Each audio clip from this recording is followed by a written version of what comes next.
Uy, stoplight, boy. Stoplight. Tayo syempre. Sa unahan. Yun, no? Okay na rin. At ginawa ng ng stoplight to. Maganda na rin. Ginawa ng stoplight. Kung hindi kasi ginawa ng stop to, yan. Balagbagan dyan. Minsan kasi dito kasi hindi nagbibigayan. Diretso, takbo, takbo, diretso, takbo, no? May na rin nilagyan dito ng ng stoplight.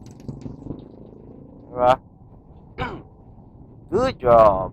Minsan kasi lalabas, dire-diretso eh. Alam mo, walang dadaan na na sakyan eh. Diretso. Yung iba talaga, hindi talaga nagbibigay eh. Pero at least, diba, may stoplight na. Tagal na talaga gawa ng mas priority ang highway, national highway. Let's go! O diba? Let's go, diba? Hihinto sila. Ay, ang gandahan dito eh. Lagyan ng stoplight. Hinto talaga yan.